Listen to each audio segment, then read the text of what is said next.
We are really very happy to be here today.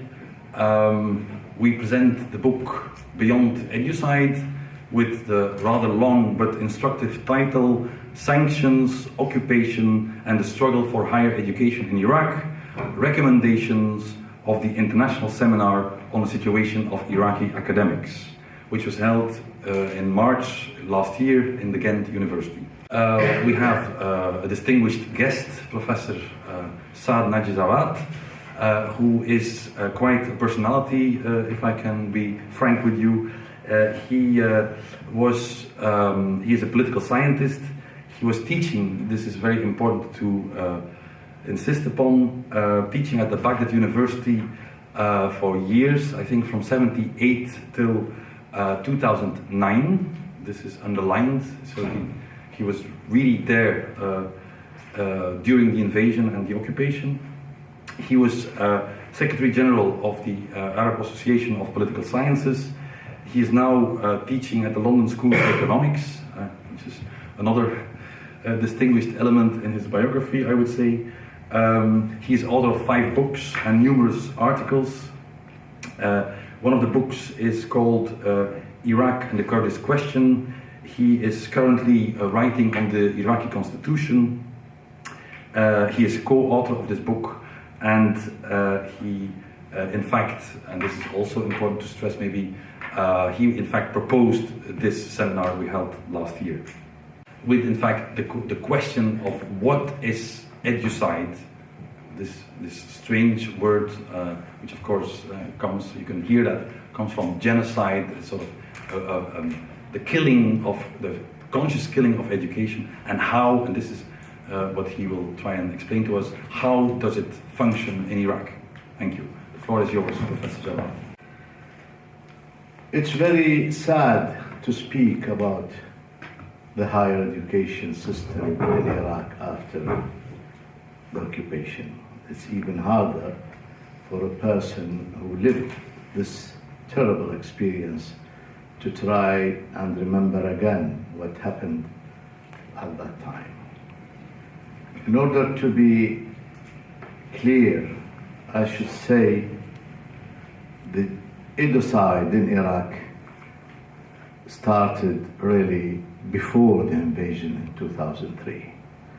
It started in 1990 when the United Nations Security Council, with the influence of the United States and the United Kingdom, supported by some other European countries, decided to impose sanctions on Iraq.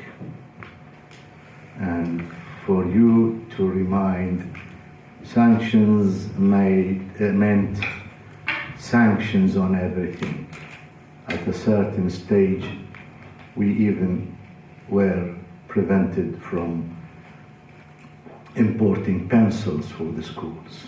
We even prevented from buying any book from abroad. Our subscriptions for international journals and magazines were cancelled because sending journals and books to Iraq meant breaking the sanctions. So we were left without any international sources to do our researches. We depended on friends to smuggle to us what we needed. And this also should remind you of what Mr. Bush, the father, and Mr. James Baker, the then foreign minister, told the Iraqi foreign minister and the Iraqi leadership in 1991 that if you do not concede, we will send you back to the Stone Age. And that's what they did. Stone Age means preventing people from education, especially, and increasing the number of illiteracy. In 1970, Iraq was commended by the United Nations UNESCO for eradicating illiteracy in 1970. Now illiteracy is up to about 40% in Iraq, thanks to the occupation and the measures taken by the occupation. So the sanctions were really the beginning, because it meant that people in the either higher education system were not even paid enough to live on their own salaries. And this meant the first wave of migration of brains from Iraq abroad. And of course, this migration, compared with the migration that happened after 2003, remains minimal.